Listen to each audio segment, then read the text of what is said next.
Welcome to KX News on the Go. I'm Chance. Cyclone grass fire was reported just west of Burlington.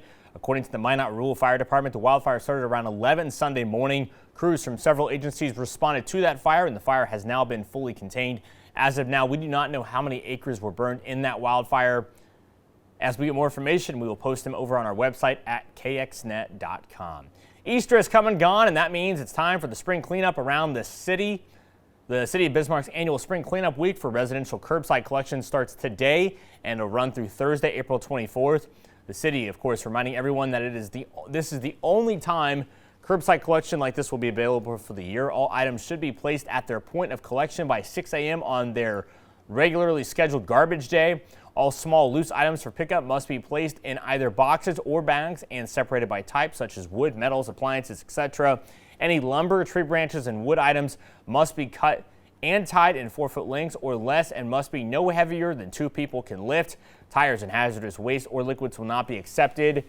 People should take these items to the Household Hazardous Waste Center. Now, city officials are reminding everyone that it's illegal to remove any items set out for collection, and those living in the apartment complex. Items should still be placed at a regular point of collection rather than the curb, and crews will not pick up any appliances or carpets. For a list of unacceptable items, follow the link over at kxnet.com. All right, according to trade data from the International Trade Administration, North Dakota exports of agricultural goods and livestock for the first 2 months this year are down 12% compared to last year. That equals about $20 million.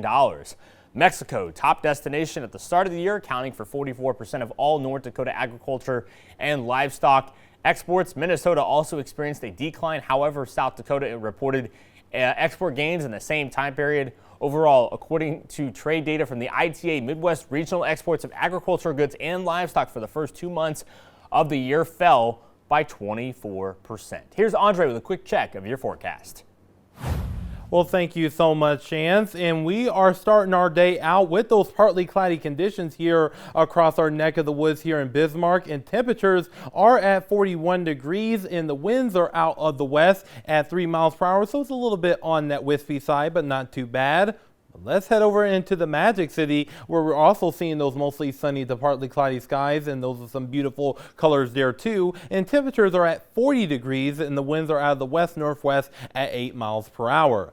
Now, if we head over into our current storm team radar, we are continuing to see those mainly sunny to partly cloudy skies reside around here. But looking towards the west, we're going to be watching for these clouds to continue to increase and move its way towards the east from Montana, and this is going to allow for us to see those rain chances on the climb. Now, as far as our current temperatures are concerned, our temperatures are mainly in the 30s and 40s, and there's even a few 20s in our south and western areas, including there in Hettinger, where it is 23 degrees, and we have 25 degrees there in Crosby. Now, our current soil temperatures brought to you by Birds All Grain and Seed. We are seeing those values mainly in the 30s and 40s, so the ground is becoming a little bit more favorable as far as growing some crops and also some gardening for our gardeners out there. So things are looking pretty good, and our winds are out of the west about 5 to 10 miles per hour, and these slightly breezy winds will provide us with the small potential of seeing some fire concerns, especially for our eastern area. So that's something we'll be watching throughout the day, so make sure you're being careful out there. Now, we're going to be watching this system here that is just between Wyoming and Montana, and this is going to help increase the chances of rain as we progress during the rest of the day today, as it continues to move its way towards the east. And then we're going to have this area of high pressure build behind it, and that's going to cool things down as we head into our Tuesday, and then warm things back up as we head into our Wednesday and clear things out during that period of time too. Now, this is our precision cast. This is 3 o'clock, and this is where we're going to start seeing some shower activity increasing here in Williston and Dickinson, and some of these showers could become thunderstorms during this period of time. And once we enter into about 5:30, it starts to move its way towards the east and enter into the central portion of our viewing area, and it really starts to impacting the capital city between 5 and 9 o'clock tonight, and also into the Magic City too. So that's something we're going to be watching very closely here. And again, we do have that thunderstorm potential, and and these storms will continue to move its way towards the north and east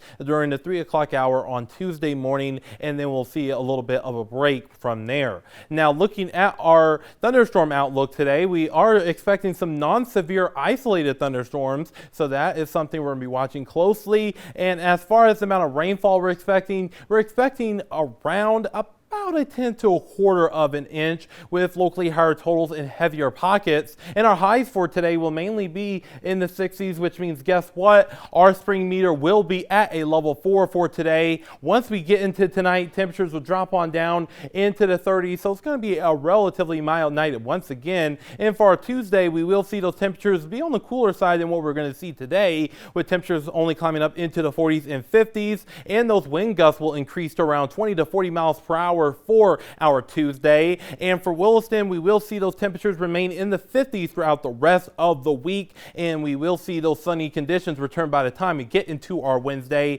And that same thing goes for Dickinson as well. And for Minot, we will see those conditions improve by the time we get into our Wednesday, with temperatures climbing up into the 60s by the time we get into our Friday. And then we'll be watching for another rain chance as we head into the weekend. And that same thing goes for Bismarck as well. So Chance will be watching the rainfall today. It's good, Andre. Thank you so much. All right, for everyone here at KX News, have a good day. I'm Chance.